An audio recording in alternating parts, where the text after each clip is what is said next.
నాగర్ కర్నూలు జిల్లాలో రాత్రి అకాల వర్షం కురిసింది. జిల్లా కేంద్రంతో పాటు పలు గ్రామాల్లో ఉరుములు మెరుపులు గాలులతో కూడిన భారీ వర్షం కురిసింది. అకాల వర్షానికి మార్కెట్ యార్డ్లో మొక్కజొన్న తడిసి ముద్దైంది. మార్కెట్ యార్డ్లో తడిసిన మొక్కజొన్నలను మాజీ ఎమ్మెల్యే మర్రి జనార్దన్ రెడ్డి పరిశీలించారు. రైతులను పరామర్శించి ఓదార్చారు. అనంతరం రైతులతో కలిసి నాగర్ కర్నూలు మార్కెట్ యార్డ్ ముందు ప్రధాన రహదారిపై రాస్తారోకో చేశారు. గంటన్నరకు పైగా ధర్నా కొనసాగడంతో రహదారిపై భారీగా వాహనాలు నిలిచిపోయాయి. రైతులకు న్యాయం జరిగే వరకు బీఆర్ఎస్ పోరాటం ఆగదని స్పష్టం చేశారు మర్రి. ప్రభుత్వ నిర్లక్ష్యం వల్లే మొక్కజొన్న తడిసిపోయిందని, తడిసిన మొక్కజొన్నలను ప్రభుత్వమే కొనుగోలు చేయాలని డిమాండ్ చేశారు మర్రి. ఆ తర్వాత వందలాది మంది రైతులతో కలిసి కలెక్టరేట్ను ముట్టడించారు మర్రి జనార్దన్ రెడ్డి.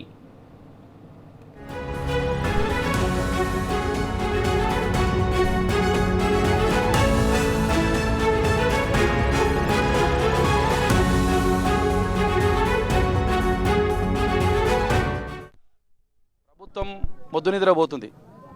రైతుల పక్షాన, మా ప్రతిపక్షంలో రైతుల పక్షాన మేము కొట్లాడాలి. మా డిమాండ్ ఒకటే, వెంపడే సీలింగ్ని ఎత్తేయండి. ఎంత ధాన్యం పడితే ఎకరాకు అంత ధాన్యం కొనండి. ఈ రైతులకు వెంబడే సంచులు ఇవ్వండి. తలిసే ధాన్యాన్ని తూకం చేసి వాళ్ళకి వెంబడే చిట్టీలు ఇచ్చి ఆ తంబు పెట్టించుకొని పంపించండి. 30 రోజులు 40 రోజులు మీరు మార్కెట్ కుప్ప దగ్గర పడుకోబెట్టి వాళ్ళ నరకయాతన చూపిస్తారు. 4 నెలల పంట పండించడానికి ఎంత ఇబ్బంది పడుతున్నాడో అంతకన్నా 3 ఇంతలు ఈ పంట అమ్ముకోవడానికి ఇబ్బంది పడుతున్నాడు రైతు. ఏం తప్పు? మీ మాయ మాటలు చెప్పి మోసం చేసినందుకు, ఓటేసినందుకు మా శిక్ష రైతులకు దేని కొరకు? ఇవాళ బోనస్ ఇస్తున్నావు.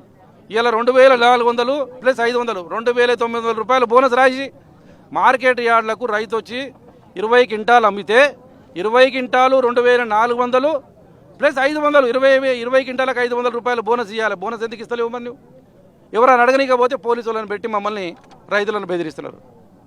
ఏది యూరియా కొనాలంటే లైను, తంబు పెట్టాలంటే లైను, ఏది బోనస్ సంచులు కావాలంటే లైను, ధాన్యం అమ్ముకోవాలంటే కుప్పకాడ కావాలి కాయాల.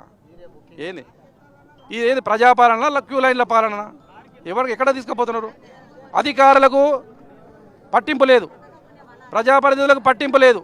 ఇక వాళ్ళ మామన వాళ్ళు పడతారు, ఓటు వేసారు కదా వాళ్ళే అనుభవిస్తారనే ఉద్దేశంతో ఇలా చేస్తున్నారు. మా డిమాండ్ ఒకటే, తడిచిన ధాన్యాన్ని ఎంబడే కొనుగోలు చేయాలి. ఈ ప్రాంతంలో పండించినటువంటి ప్రతి మొక్కజొన్న ప్రతి చివరి గింజ వరకు కొనుగోలు చేయాలి. ఆంక్షలు వెత్తివేయాలి. రైతులు 30 రోజులైంది ఇక్కడ వాళ్ళు వేసి, రాత్రి అకాల వర్షం వచ్చింది, తడిచిపోయింది. మొక్కజొన్న తడిచిపోతే 2వ రోజు మొలక వస్తుంది. మరి దీనికి బాధ్యత ఎవరు? 20 రోజుల సార్, 20 మంత్స్ ఇవో మొత్తం నీళ్ళు వచ్చి సంతల కిందకి నీళ్ళు పోతే మమ్మల్ని పట్టించుకునేటోళ్ళు లేరు. చైర్మన్ పట్టించుకునే ఎవరు పట్టించుకోలేరు. మొన్న రోడ్డు మీదకి పోతే సంచులు ఇచ్చారు. రోడ్డు మీదకి పోతే ఎమ్మెల్యే ఆ రోడ్డు మీదకి వచ్చి సంచులు ఇస్తామని వస్తామని చెప్పాడు. అక్కడే పోయిన సంచులు అయితే 2 డిసెంబర్లో సంచులు ఇచ్చిండు. ఆ సంచులు నింపుకున్నాం కూడా నీళ్లు. ఈ పరిస్థితి, మా పరిస్థితి ఘోరంగా ఉంది సార్. ఘోరంగా ఉంది అంటే ఘోరంగా ఉంది. ఇప్పుడు మళ్ళీ మా కలెక్టర్ వస్తారా ఎవరు వస్తారా? మేము అయితే ఈ రైతుల మొత్తం పోయి రోడ్డు మీద కూర్చోవాలి అని అనుకున్నాం. ఇప్పుడు సార్ వచ్చిండు. ఈ సార్ ఏం చేశారు? మాకు ఇది అయితే న్యాయం చేయాలి సార్. 20 రోజులే ఎవరు పట్టించుకుంటలేరు. మమ్మల్ని బీదలను అస్సలు పట్టించుకుంటలేరు. మేము 200 క్వింటాలు తెచ్చాం సార్. ధర్నాలు చేసినా వస్తలేదు. మేము తిని తిండి తింటలేం, కంటికి నిజాలే.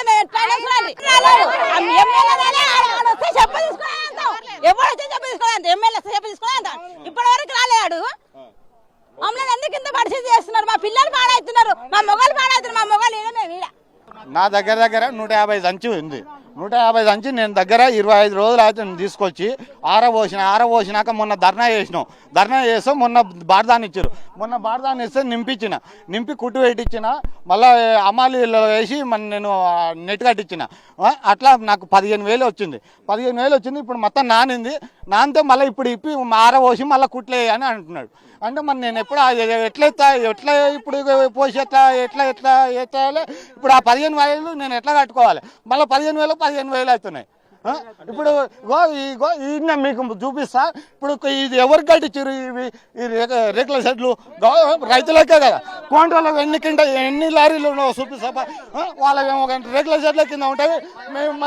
రైతులకేమో వానాల నానుకుంటే మేము కావాలన్నా.